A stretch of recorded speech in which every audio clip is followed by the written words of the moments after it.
This is for the woman who is still on the path of becoming.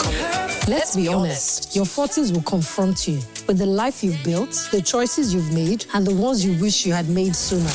My name is TD, And this is InHer40s. Unleashing the Daniamite experience on Base 101.1 FM, the radio show where we stop pretending and start telling ourselves the truth. Truth about love, marriage, divorce, and desire.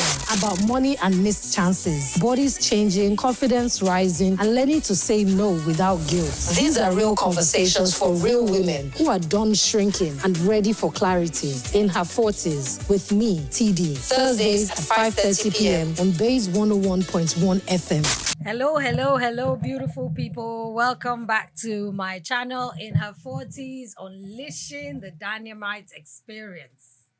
Hi, people. I'm so excited to be here once again. It's another beautiful Thursday evening in Lagos. It rained earlier today, I guess. So I don't even know if the weather is cooler or if it's still humid, but we know as our Niger weather is, we're managing it. Hope you guys have had a fantastic week so far. So, for those of you that don't know, as usual, I have a special guest in-house today. So, I would say, in fact, I don't even know how to say it, but let me just say, let me ask a question first. For a lot of people, when did you last seriously consider working with a coach? Not a mentor, not a sponsor, a performance coach, someone whose entire job is to help you get more out of yourself and your life. I'll say a lot of high achieving women have never really thought about it, or they've thought about it and maybe dismissed it. Because coaching is for people who are struggling, not for people who are doing well. So sometimes we think we have figured things out for ourselves because maybe we're successful in one area of our lives. But my guest today is here to tell you that belief is exactly wrong. So my guest today is Nike Ajayi. She's the founder of Simple Radical Change, and she's spent over a decade coaching the most successful people anywhere you can think of. Please help me welcome Nike Ajayi. Hello. Hi, Nike. It's How such you a pleasure doing? to have you here. It is a pleasure too. Thank you. Thank you for being here. And I think so, like I said, my initial, let me say intro, is that sometimes people feel that let me phrase it as a question. Okay. You must see some kind of, I'd almost say like it's an irony in terms of the kind of people that would benefit most from coaching Okay. are usually the people that are most resistant to it. Why do you think this is so? I think because they don't know what it is. And also because they feel, oh, if I have done something for myself and I have done everything I can for myself up to this point, then why do I need anybody? Absolutely. Why do I need anybody, and for what do I need anybody to help me? Especially when they think, okay, I'm making enough money, so what's the big deal? What do I need That's coaching the for? first thing. The Yeah. first thing people's mind go to. Oh, I'm doing well. I'm making the money, and I'm fine. I'm fine. So I think that's where people are at to say, I'm good. I've done well for myself up to this point. So why do I need anybody's assistance to move forward? Interesting.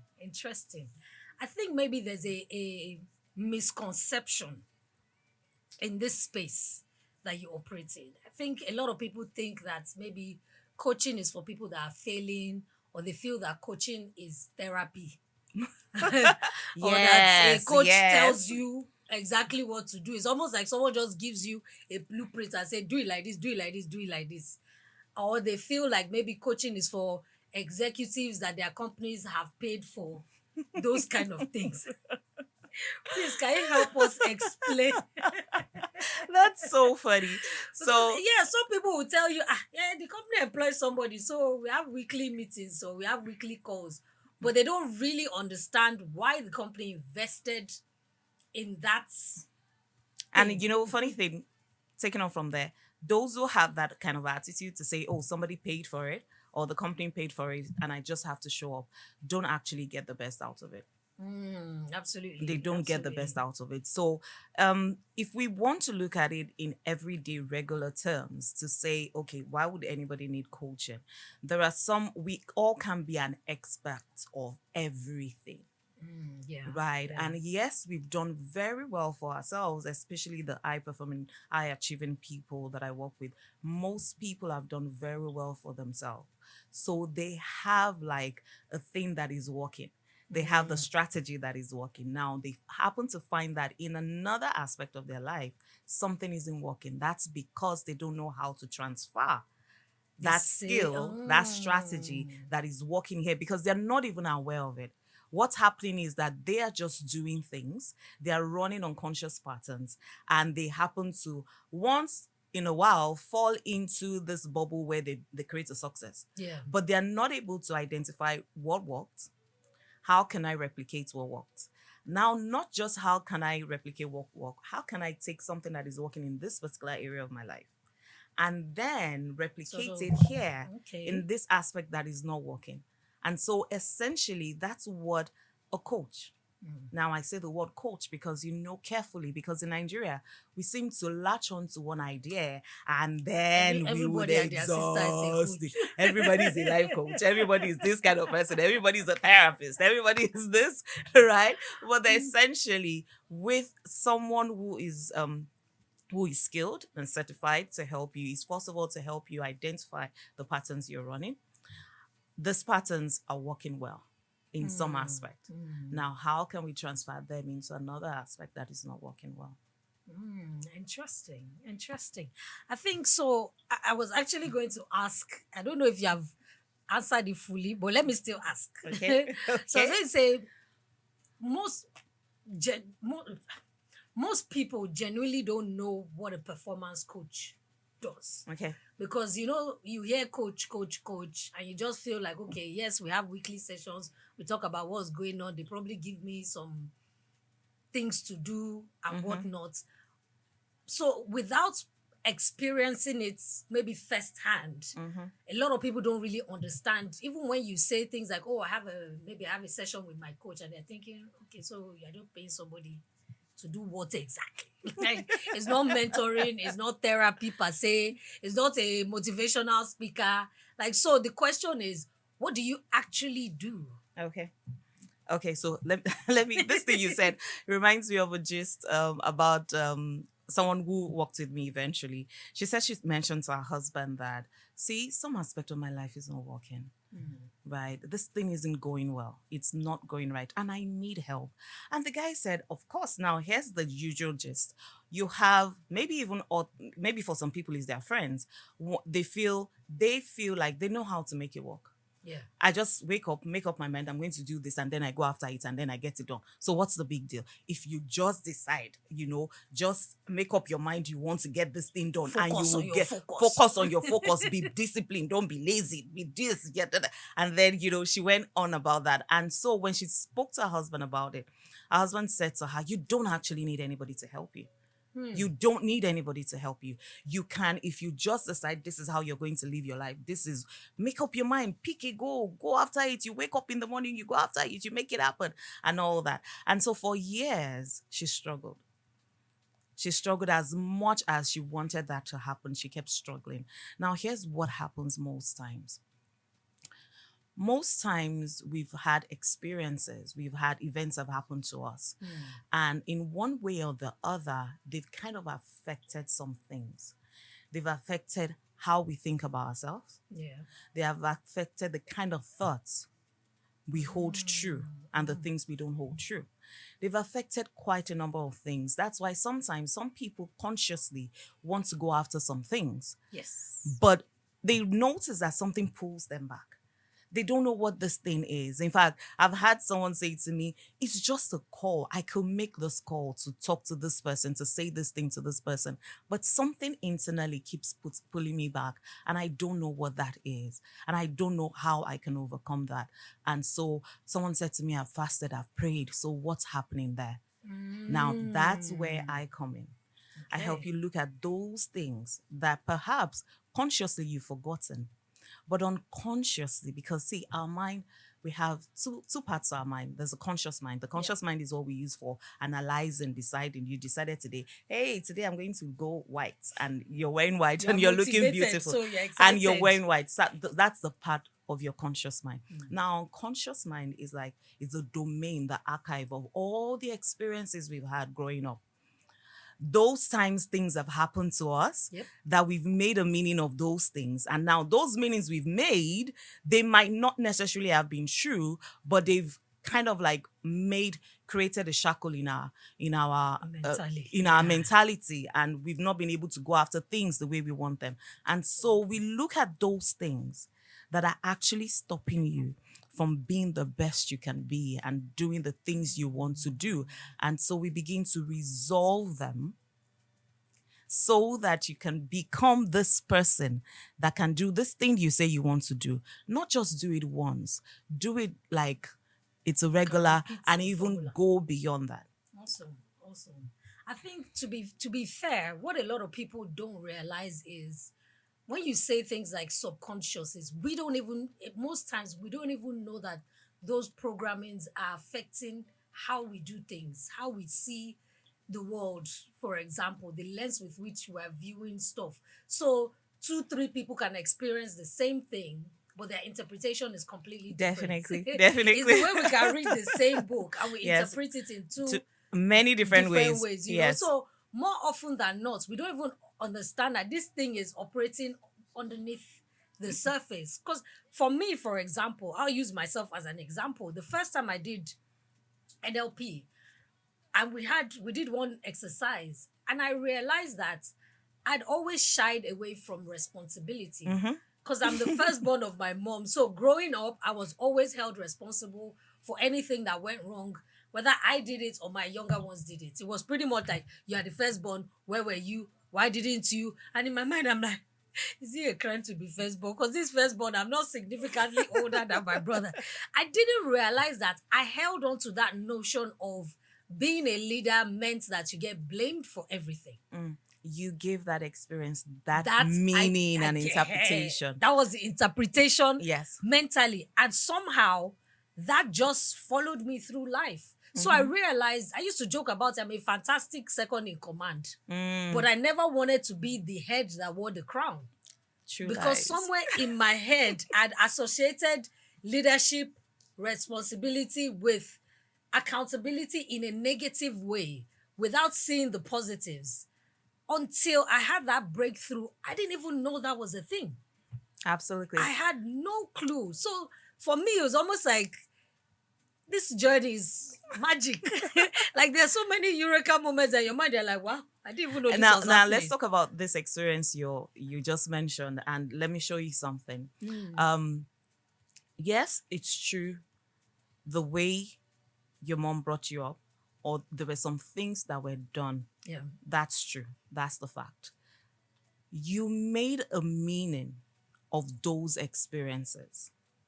Now, most times the meanings we make them when we were much younger. Yeah. We didn't have the language and we didn't have the experience, and our critical thinking was not this developed.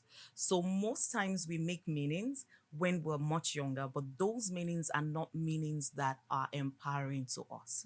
So here's the thing. Yes, maybe Momsy beat you, shouted at you, screamed at you, but there was a thing about it. That's the fact. She did that. You attached a meaning to it.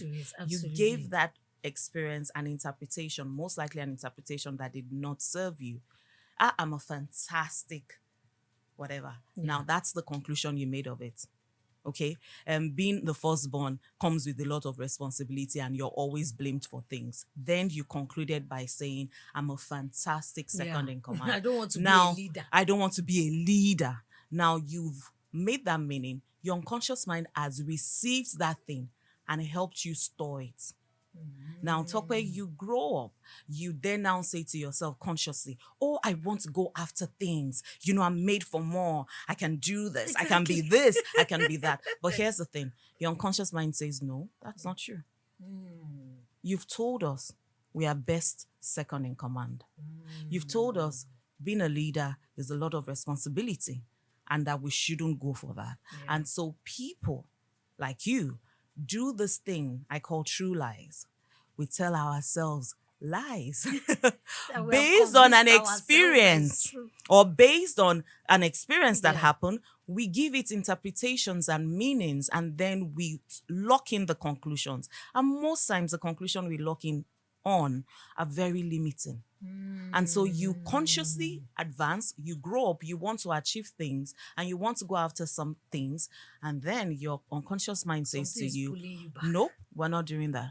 Wow. No, we're about to step into things that would not be comfortable for us.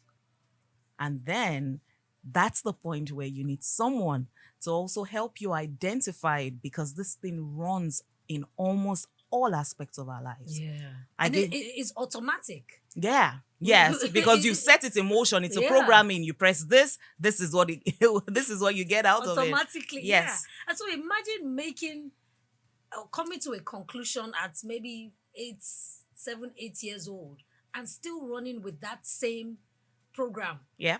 up until you're 40, 50, 60, 60, yeah. without knowing that one decision. So imagine your 10-year-old mind, for example, still being the one making decisions for you as a 50-year-old woman. That's actually what happens. Yes. That's basically what happens. And remember, it's not just one. Yes, it's not There just are one. many of those. Yeah, because it's interesting that, and because like we said, more often than not, you've achieved a certain amount of success. Yes. Whether career-wise, your personal life, relationships, whatever aspect it is, you have done well to Yes. a certain extent. So I think it's harder to feel like I need help when you think I've survived now, even with all my... But then again, are the facts there? Because the thing is that, yes, you might have succeeded in this aspect. And even in the aspect you're saying you've succeeded. Is that the succeeded most? Is that the best you Is can that the do? best you can do? Based on Yeah. your capabilities, based on your capacity, based on your potential, is that the best you can do? Right? Because sometimes we just lock into one aspect and we say, oh, this is it. This is it. This is what I can do. And this is the best that I can do. I'm doing my best here. When all other areas of your life suffering. Interesting. So I would ask, obviously, you've had a lot of interactions with people. Some people have come on board, some have not. So I would say, what's your typical client? Like what more often than not, what are things that you see in your typical client to let you know that, yes, this is somebody that needs my help. This is Okay. someone that can benefit from my service. And not just from I think maybe more is a combination. Not just that, I know that they have issues or challenges, but that they're ready to make the change. Okay. So I call my typical client Alex. Alex. Oh. Yes. It's a gender neutral name. Yeah. Alex is that person who feels capable, who is thoughtful, who knows that there is more that they are doing right now. So anyone out there who knows that, hey, there's more, I can produce a better result. But when I look at this, when I look at my life, the idea of me in my head, what I know it's possible for me, the dreams I've always had, they look at that and they see the result they are producing and they're like, no, something is not jiving. Yeah. Something is not connecting. There is an issue here. And when I see people like that, one of the things that makes me know this person is ready is that they're true to themselves and they're open. They're the ones that say, hey, I'm not ready to be lying to myself or pretending like everything is okay. It's not okay. It's not okay. Let's get real here. It's not okay. And I need help. I need help right now. It's not okay. People can even look at me and say things are fine. People look at, and I mean my Alex. People look at Alex and say to Alex, you're doing well. Yeah. Everything seems good. You're well put together. You are some people's prayer points. Yeah, some people's prayer points. But here's the thing about Alex. Alex doesn't lie to him or herself. Alex says, okay, yes, I might look good on the outside, but internally I know I'm not doing well. I know I'm not doing well. This reminds me of an experience I had some years ago. I got into a gathering. I didn't even know anything. Somebody had seen me. So people were talking and I was like, hey, I'm not feeling a particular way. So we were sharing our, concerns and generally just talking. And I mentioned to this group that I wasn't feeling very fulfilled and all that. And someone said, sorry, hold on. Are you the one I saw that parked the gray BMW outside? Were you the one I saw coming in? I said, yes, it's my car. And she looked at me. And you're not feeling fulfilled. And you're not feeling fulfilled. What's your problem? What's the color of your problem? What's exactly? the complexion of your problem?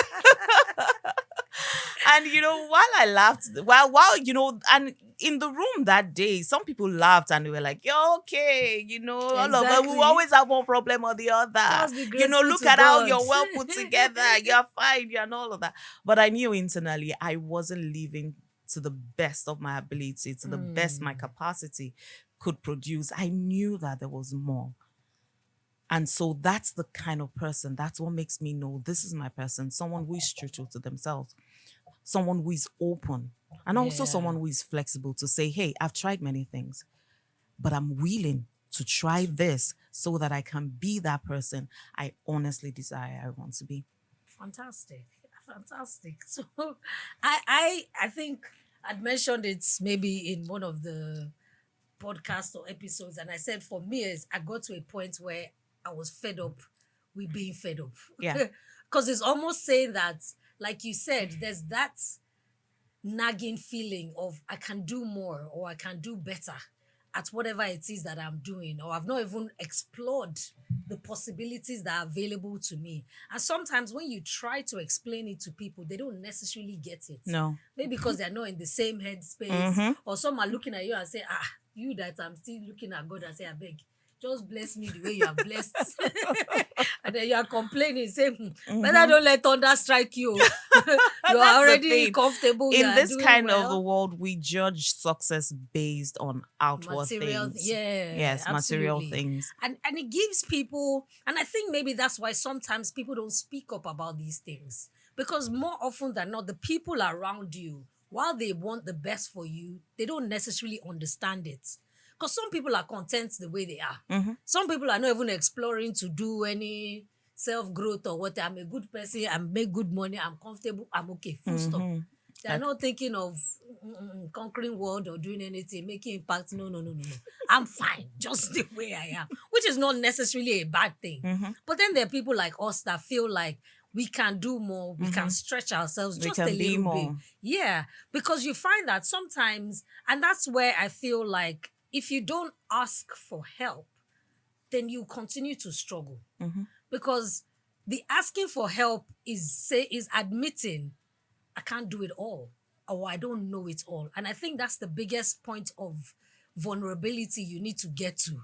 Yes, absolutely. To actually know that I need to get someone who understands what I'm going through. This is not something that my family and friends can help me with. Except maybe if you're lucky and you have a family or friend that is, in that line of business. But more often than not, even if you did, you want a neutral person so that you can completely open up about what you're going through, and they can now help you see it objectively. Because if it's too close to home, they might also be emotionally invested. Yes, emotionally invested and a lot of familiarities. Yeah. What I would say, you said something and I just want to talk about that. That thing about being vulnerable is you being willing to tell yourself the truth, no matter how the truth is uncomfortable and no matter how it would pinch. That ability to say, hey, I'm tired of lying. Yeah. I'm tired of lying to myself. I'm a fraud. This thing is not working for me. Yeah. And it doesn't matter what any other person is saying. Nobody is living this life for you. True. You're the one living in your body. You're the one having your experience. You're the one that goes on with those thoughts. So that willingness to say, hey, I'm not doing, this thing is not happening the way I know internally it can be happening for me. When you look at the results you're producing and you know what you could be doing, that thing in there is that place where you get to and you're like, I want to tell myself the truth. I'm tired of living a lie. Yeah.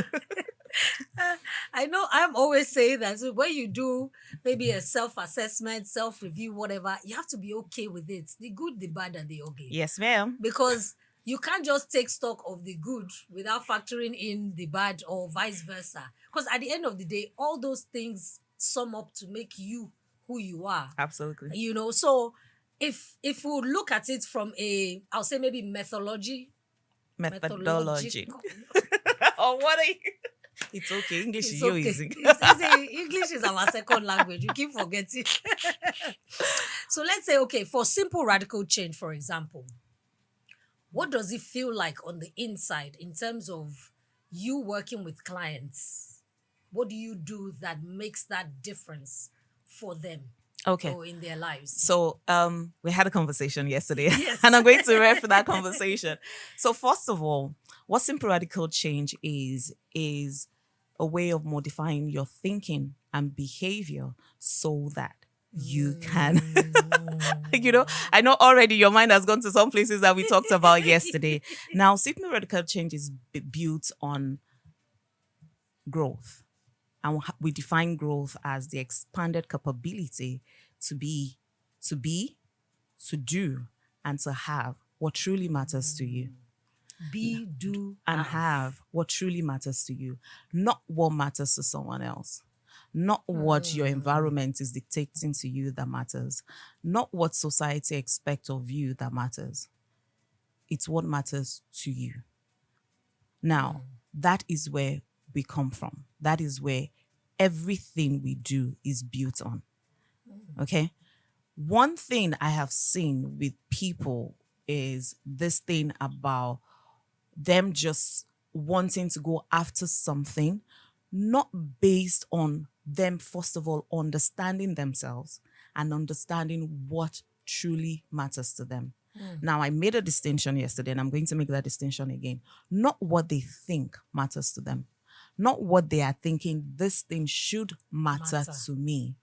It is when we've done some work, an assessment, we've come to understand that at the core of who Tope is, this is what matters to Tope.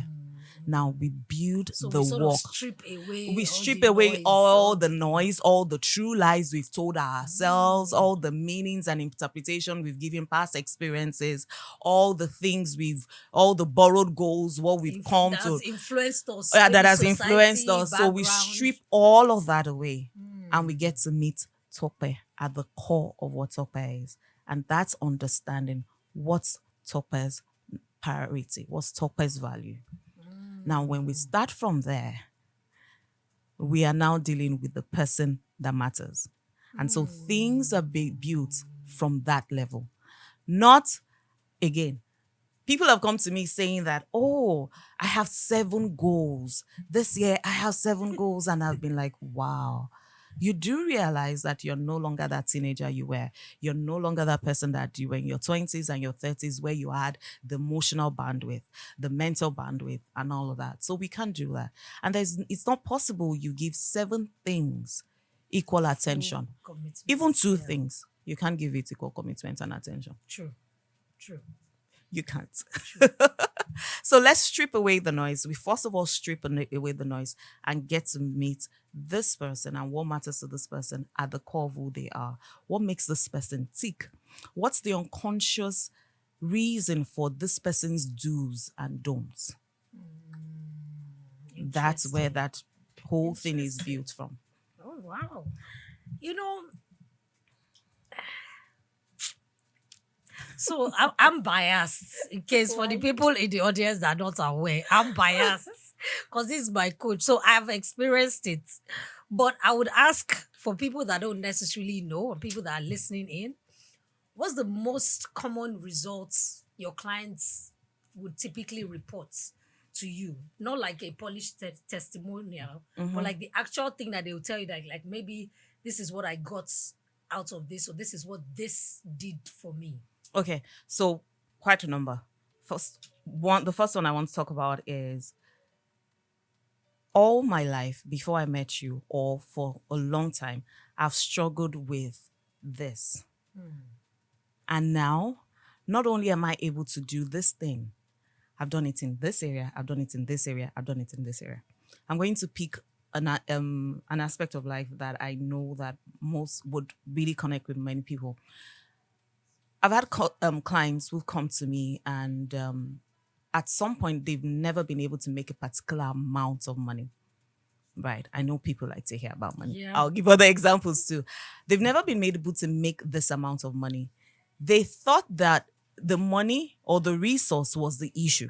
They thought the economy was the issue. They thought it was other people that were the issue. And then we changed some very fundamental things. Identity, the kind of thought they have. We worked on some things, and now you find those people making money and they are like, I never knew this was possible. And I'm not making this money based on stress. It's not something, I don't feel like I'm going against the grind or doing something out of myself, or I have to deprive myself Not of something. compromising on This is, now the money is that even when the money comes, it's who they have become that they enjoy the most. Absolutely. Because this thing about who we become or who we've been, that we don't even realize that that's what gets in the way. Who we've been, right? The resources are there. It's just us, the way we think, the patterns we've had over the years that are actually the obstacles in our way. And so once we're able to remove that, now, for some, it's money. For some, it's their relationships. Oh, especially the married ones. Yeah. Especially the married ones who had pointed fingers, accused and blamed their spouses and thought, you are the reason for this heartache of my life. You are the reason for this. I'm telling you, you're the problem in the marriage. And then we start the work together and they are like, okay, hold on. That's true. If I'm thinking like that, oh my God, I didn't realize this. I actually have a client, and I'm able to share just this part of the story because I got a permission from her, who had said to me, she actually came to me saying, you know what, I'm done with this guy. I can't wait to finish this guy. I'm done. She was ready to, like, we're quitting this thing and I'm going to show you Pepe. Now, before she started working with me, they had separated for a while. Then they came back after a year, 10 months actually. They were separated for 10 months. Then they came back and it looked like it was working at the beginning because she worked with someone who gave her a book and told her to read the book. And if you do these things in this book, everything will just be fine. You know, people sometimes go after information when what they need is transformation, the internal transformation. So they're reading the books, they're doing this and all that. So she came to me and then she was like, okay. So I said, okay. You're using Band-Aid for a problem that's for a surgery, wound that you have to clean for surgery. out. So, using vitamin C for cancer. So we started working together and I said to her, okay, I do agree with you and I'm going to, if you want me to work with you so that you can do this divorce, fantastic. All right. So we started this journey together. Now, she's still married. Oh, wow. Yeah. She's still married. And one amazing thing that happened after she started working on herself and she came into a lot of awareness and did some work is that not only is she married, her husband has had companies and she had never been a part of the company. Her husband had kept a lot of things away from her. And one day this guy just called her and said, hey, I need your signature and I need your details and I'm going to make you director for 4 of the companies. I think now we're on the same page and you get me and I think that we're together. So all the while they had been married, she was not, didn't have any... That which was one of the issues, like, oh, he doesn't bring me into his business, is this, this guy is very this guy, yeah, you know how we throw words around and like because we say, things like that. He's shielding one part of his life. Yes, if I'm his wife, he should be able to show me this and all of that. I should be part of, absolutely. So you were able to work with her for her to see things objectively. Not even see things objectively. Seeing things objectively is not the way at all.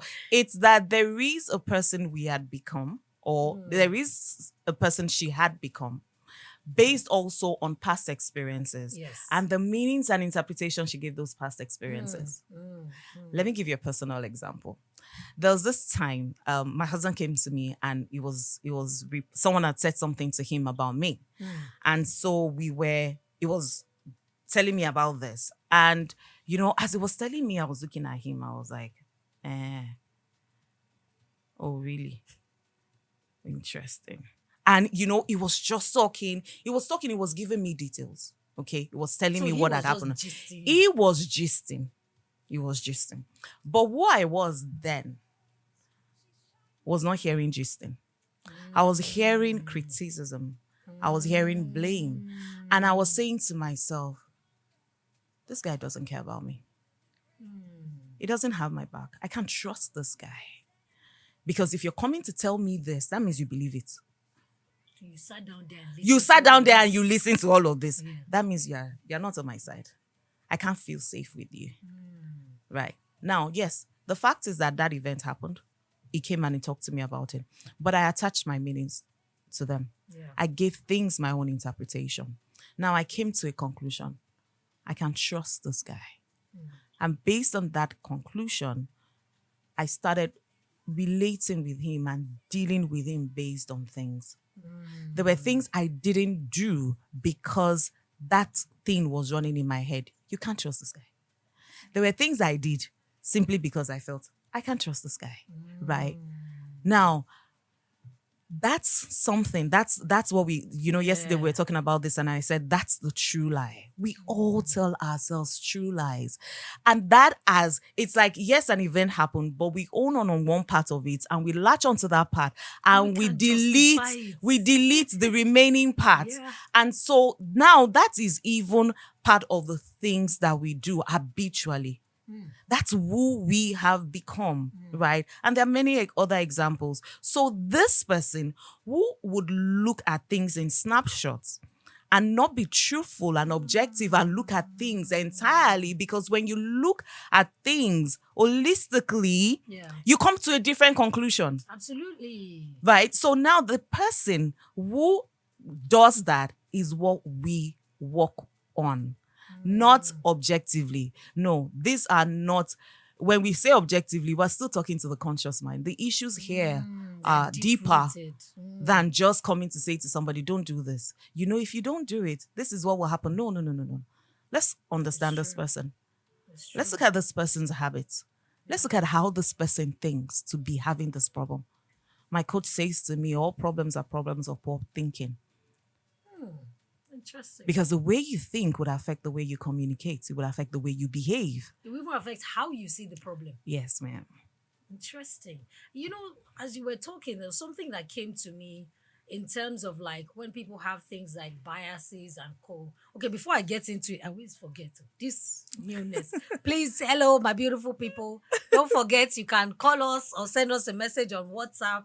There are 2 numbers here, 091 6621 6000 and 091 6621 5000. So please feel free, if you have any questions, please feel free to send them in or call us and we'll be here to take your call. So continuing, like I was saying, sometimes, not even sometimes, all the time, when people have biases about maybe certain people or stuff, it's not necessarily because that person has done something to you. Yeah. Sometimes, or a lot of the times, is because they represent something that's in your mind you have made a presupposition about. So maybe, for example, tribe or religion. Some people will say, oh, Yoruba people are not good people, or people from this particular state are not whatever. Igbo people will kill you for money. This one would, so certain things. So, and that's why you would hear things like people will tell you, oh, I love this guy, but my father would never agree. Your father does not know whether the guy is a good guy, is a decent guy, as far as it's from this particular tribe or this religion, I don't want to hear it.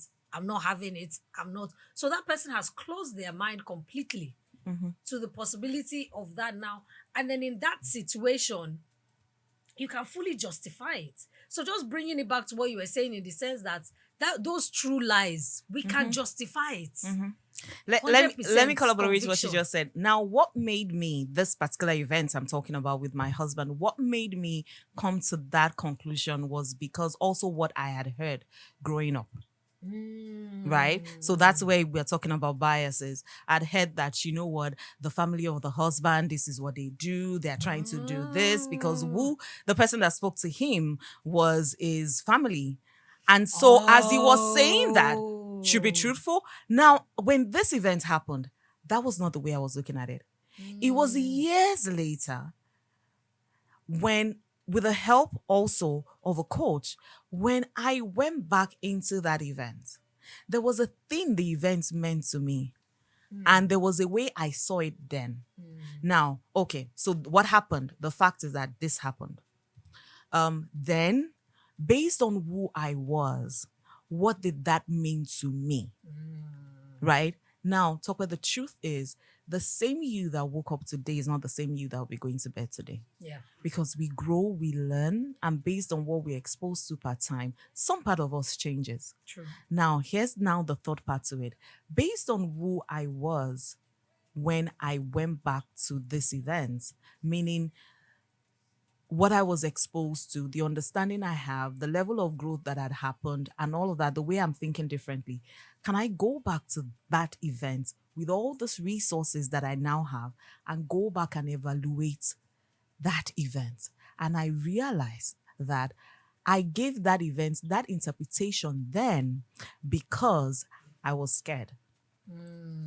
I was scared that they say that the family of the husbands will come for you. Yeah. So that means they They were will coming not for like me. me. They will not like me. Yeah. So that means they were coming for me. And so that's the bias. Now, perhaps if I grew up in an environment or in a culture that does not say the family of the husband, they are bad people, I would probably have heard that thing as a neutral thing. different So we mindset, don't see yeah. things for what they are. We see them for who we are. I love that. We don't see Things for what they are. We see them for who we are. through our lens. Through our, yeah. Because here's the thing, you're wearing this beautiful frames and it's slightly colored, right? And so we are in this room that is white. But you know that because you're seeing this, you're wearing this lens, this white is slightly colored. So our past experiences, our upbringing, the things we've gone through, the meanings we've given them have become lens to which we judge things by. Interesting. I love it. So let me ask another question to say, for someone who works with a coach, how long does it typically take before they start to see any kind of shifts or changes? As quickly as they are ready to make the shift. Oh, wow. Yeah. So the power lies in the client's hand. Now, at the end of the day. here's how it is. Yes, from the first session we have, there are lots of things happening and there are lots of shifts happening. In fact, each of the sessions we have, you know this, there is an outcome to it. Yeah. And so that is how it is targeted. Now, when you talk about shifts, I guess you're talking about how does this person or how the person quickly sees the results. Yeah. Okay, so here's the thing, right from the first session. Oh, wow. Right from the first session. However, there's also something I know. People, so let's use a casual example. If someone has been stuck in that corner, which is a bit far away from us, in that corner for a long time, and the goal is that they want to get to the door. Yeah. Here's also one thing I've noticed about people. Now, this person has been stuck in that corner for years and they've not been able to move. They've not been able to do anything. But this person in the first session takes a first step. Yeah. That's a shift. Because guess what? Up until now, they were not able to take that shift. But today, after this first session, they feel, okay, I'm going to get up. Yeah. And I'm going to take a step. And I realize that sometimes people don't celebrate that. So anyone I work with, we're looking at those milestones and we are celebrating it. And that also what accelerates the journey for the people. So right from the first session, the shifts happen. It's almost like saying someone, like you said, someone who's been stuck. Imagine being in a confused state for a while, because a lot of times the confusion is more because you don't understand what's happening to you or with you. That's why there's so much confusion. The people around you also cannot help. So it almost seems like you are isolated in this confusion. Then you now finally meet someone who understands it. I'll use something that maybe people can relate to, like having a rare medical condition, for example, and you've gone to hospital after hospital, doctor after doctor, and they're all telling you, I've never seen anything like this. Then you finally meet someone who tells you, oh, I've dealt with this before. Before they even tell you any form of treatment, your mind is already at rest. Say, okay, there's a name to this thing. Yes. So that means other people have had it before me. That means there's been. Before they even say, okay, let's do this test. There's that huge sense of relief. Yes. That, okay. Absolutely. This person gets me. Yes, and I get that a lot. You know, I had a conversation with some guy I think some weeks ago, and he kept saying, I don't know if you will get this thing. And I'm like, okay, let's give it a try. Let's give it a try. And then so he had this conversation with me, and after I listened to him and after I finished, I said, okay, so here's what I get from what you said. And I started using my words and I started describing his experience. And he was like, you get it. You understand. I said, yes. And I said, when this happens, here's some of the things that would also happen. And I started talking to him about things he had not even expressed to me that was happening. And at the end of the call, he said, you know what? I actually feel a lot better. I have not felt this good in a long time. Absolutely. Because for the first time, you feel seen and heard. Because for the first time, you don't necessarily have to over-explain what you're trying to communicate. Yes. Someone has also walked that journey. Someone gets it. So it just makes it like that sense of relief that you've been seeking for however long. It's almost an immediate relief. Like, so that's why when you said from the first session, I'm like, it's not even the first session, it's pre-session. Just the fact that, okay, before you even decide to work with the person, just that initial conversation to see if this person knows the color of my problem. Yes. Already gives you that reassurance that, okay, this person gets it. This is someone I can trust. This is someone that understands what I'm going through. And so this person would help me. Absolutely. So I would say for the woman who's listening right now, or even man, so guys, please don't feel left out. This problem is not a woman problem. It's for everybody. We get to phases in life that sometimes we either want to make certain changes or we want to push ourselves a little bit more. So for the woman listening right now who has never seriously considered working with a coach, but is starting to think, oh, maybe I should, what does she do next? Like, how does she even start that journey? Okay, so here's what I would say you should do next. Because sometimes people feel, okay, I don't want to talk to her next or something. Now, there is an assessment on my bio on Instagram. I think this assessment would do you a lot of good. It gives you a level of awareness that you feel seen and heard. Awesome. You would also understand. You'd be like, oh, okay, this is why I've been doing that. So you want to go to my Instagram page, Nike SRC. And on my Instagram page, you would see a link. Click on the assessment. And as you go through the assessment, it also gives you a direct link to sending me a WhatsApp message. Awesome. So guys, Nike SRC on Instagram, and there's a link in her bio where you can do an assessment to even figure out if this describes you right now, what you're going through right now. Because you have to remember, we all go through different phases. So sometimes you might not be in that phase that we're talking about. But if you know that you are in any aspect of your life, because it doesn't always have to apply to all aspects. It might just be one particular area or several. You never know. But just go Nike SRC and do that assessment to even know if this conversation is for you or not. To take that first step. And I'll tell you as a what would I call it now? As a client, as a recipient, as someone who has experienced this, it changes a lot about what you know of yourself. And I think for me, that was one of the biggest takeouts because I'm someone who always prided myself on knowing myself. I'm someone who I always feel like I do self-assessments often enough. I'm quite honest with myself and, but I didn't know a lot about myself. I didn't know how much more I was capable of. I didn't know how much I was suppressing, And so when these things start to reveal themselves, sometimes you look at yourself like, now you be this. Now you be this. Now you be this. So you'll be amazed that so many things, so little things rather, make a huge difference. Absolutely. In your life. So I would say if you get what we're saying right now, or you're in that period where you want to make certain changes, or you just want to push yourself a little bit more, please go and do that assessment. Nike SRC on Instagram, and then you can take the conversation forward from there. For me, I've told you people, billionaire in dollars. I want to conquer the world. I want to meet with world leaders. I'll be speaking on stages that people will be like, this same talk, I just used to do anyhow. Yes. And for me to do that, I have to make those changes that is required. Definitely. I have to move as those people are moving. It's like saying that if you want to be a wealthy person, you have to speak the language of wealth. You have to think like a wealthy person. You have to carry yourself like a wealthy person.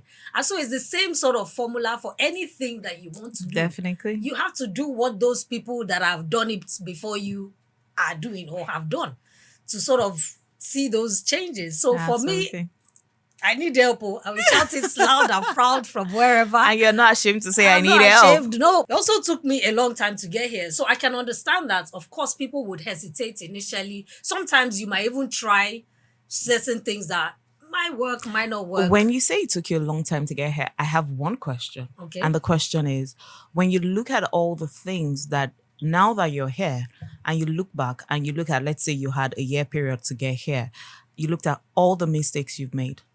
Now that you're here, don't you look back and say to yourself, why didn't I start earlier? Oh, yes. Absolutely.